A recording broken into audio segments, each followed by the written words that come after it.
Hola a todos, mi nombre es Alison Cisne Porras, soy estudiante de la carrera de Medicina de cuarto año y el día de hoy les voy a hablar sobre el síndrome urinario bajo. Acá tenemos los temas a abordar en esta presentación. Primero que nada, tenemos que saber qué es una infección urinaria. Se denomina infección urinaria a la condición en la cual las bacterias se establecen y se multiplican en cualquier sector del tracto urinario, pudiendo asentar desde la fascia perirenal hasta el meato uretral. Para su confirmación se requiere la demostración de una bacteriuria, o sea que haya presencia de bacterias en la orina. ¿Cuáles son los factores determinantes de una infección urinaria? Tenemos lo que son la virulencia de los microorganismos, que esta va a depender de la capacidad del germen de generar fimbria, que van a favorecer una mayor adherencia al urotelio y de presencia de las cepas más virulentas que se caracterizan por ser resistentes a la manosa. También vamos a tener como factor determinante la alteración de las defensas del huésped, desde menor producción de inmunoglobulina A, que va a recubrir la superficie del tracto urinario, hasta la alteración de la estructura sacárida de los túbulos renales que favorecen la adhesión bacteriana. En la etiopatogenia tenemos que el tracto urinario es un saco funcional estructuralmente diferenciado con comunicación al exterior a través del uretra. La aparición de una infección urinaria está ligada siempre al desequilibrio entre la virulencia de los gérmenes y la resistencia de los mecanismos de defensa. Ahora, ¿qué vendría siendo una infección urinaria baja? Esta infección va a estar caracterizada por síntomas como disuria, colaquiuria, tenesmo vesical, molestia o dolor suprapúbico, urgencia miccional, incontinencia y hematuria. Entre las infecciones de urinaria baja vamos a tener la pielonefritis aguda y la cistitis aguda. La pielonefritis es que vendría siendo la afectación de pelvis y el parénquima renal con síntomas sistémicos como fiebre, sintomatología neurovegetativa y puede presentar síntomas de cistitis aguda en días previos. La cistitis aguda, que son síntomas locales limitados a la vejiga, como la disuria, la polaquiuria y urgencia miccional, asociados o no a micro-macrohematuria. Pueden presentar otros síntomas como dolor suprapúbico o tenesmo vesical. También tenemos lo que es la orquiopidemitis, que vendría siendo la afectación del epididimo o el del testículo, y los pacientes van a presentar un dolor a la palpación y un aumento de tamaño testicular, pudiendo ser reactivo con o sin fiebre. Tenemos también lo que es la prostatitis aguda, que vendría siendo la afectación del parénquima prostático, el cual puede estar asociado a síntomas de obstrucción uretral, o sea, una dificultad para iniciar la micción, un chorro intermitente, goteo postmiccional que va a requerir de un sondaje vesical. Bueno, hablando de la cistitis, esta es una infección urinaria que es la más frecuente del aparato urinario y de todo el organismo después de la respiratoria. Se define como la presencia de gérmenes en orina, habitualmente son bacterias y excepcionalmente puede ser hongos o virus, y se pone en evidencia mediante el cultivo de la orina en medios de crecimiento apropiados. Entre la sintomatología tenemos dolor o escozor miccional, frecuencia miccional muy aumentada, una sensación permanente de deseo miccional y una orina con sangre. Entre las principales causas tenemos los gérmenes habituales que proceden de la S, que son las enterobacterias.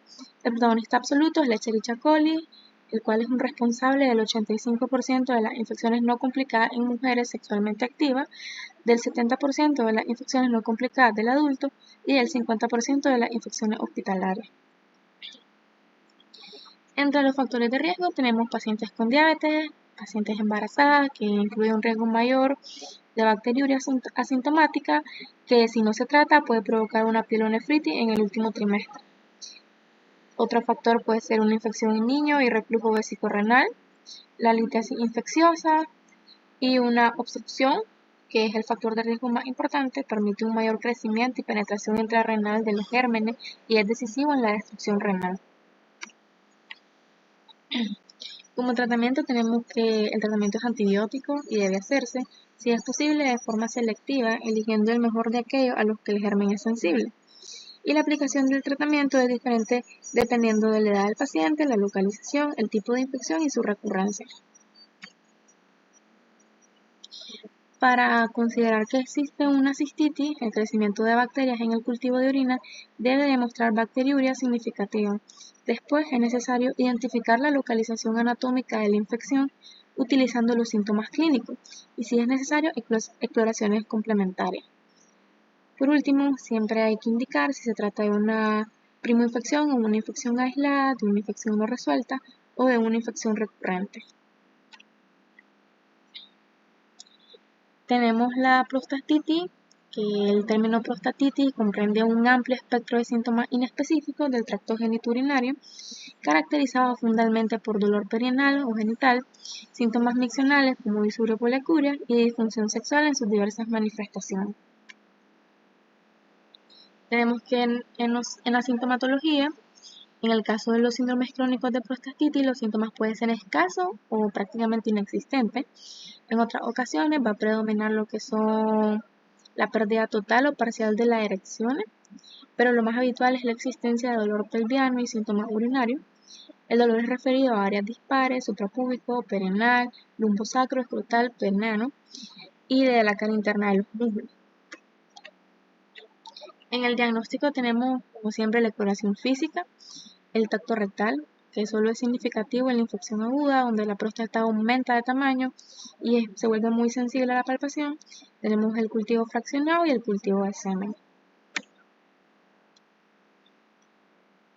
Tenemos la uretritis, la cual es la inflamación de la uretra, el conducto que transporta orina del cuerpo, y la uretritis puede ser causada por bacterias o virus, igual que las demás infecciones. Entre las causas principales vendría siendo la infección de transmisión sexual, es la causa más frecuente de uretritis. Los microorganismos de transmisión sexual, como son la Neisseria gonorrhoeae, que produce la gonorrea, pueden extenderse hacia la uretra durante el acto sexual con una pareja infectada. Y también tenemos la clamidia y el virus del herpes simple, que también se transmite eventualmente por vía sexual y que también pueden ser causantes de uretritis.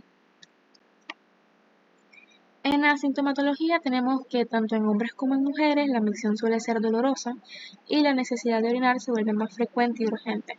A veces no aparecen síntomas, pero normalmente sí siempre hay síntomas. En los hombres, cuando la causa es la gonorrea o la clamidia, suele existir secreción por la uretra, que por lo general es de color verde, amarillento y espesa cuando está implicado el gonococo. Y puede ser de color claro y menos espesa cuando los causantes son otros microorganismos. Y en las mujeres la secreción vendría siendo menos frecuente.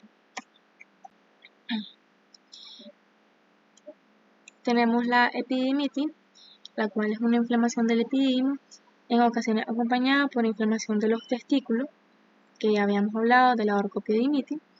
Por lo general aparece dolor en el escroto e hinchazón unilateral. El diagnóstico se basa en el examen físico, como la mayoría de las enfermedades, y el tratamiento siempre va a incluir antibióticos, analgésicos y un soporte escrotal. Entre los signos y síntomas tenemos que el dolor escrotal aparece tanto en la epididimitis bacteriana como en la que no es bacteriana. Puede ser un dolor intenso y a veces se refiere hacia el abdomen. En la epididimitis bacteriana, los pacientes pueden presentar también fiebre, náuseas o síntomas urinarios. Puede haber una secreción uretral si la causa es una uretritis. En el examen físico vamos a ver hinchazón, induración, sensibilidad marcada y a veces eritema en una porción o en todo el epididimo. Y en ocasiones, en el testículo adyacente, si hay fiebre, taquicardia, hipotensión, se debe evaluar la presencia de una sepsis. En el diagnóstico, como siempre, tenemos la evaluación clínica, además del examen físico.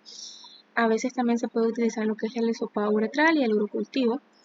El diagnóstico de la epididimitis se confirma con el hallazgo de hinchazón y sensibilidad en el epididimo. Sin embargo, a menos que estas manifestaciones estén claramente aisladas en el epididimo, se debe considerar también como posibilidad de la torsión testicular, en especial en pacientes que son menores de 30 años. Muchas gracias por su atención.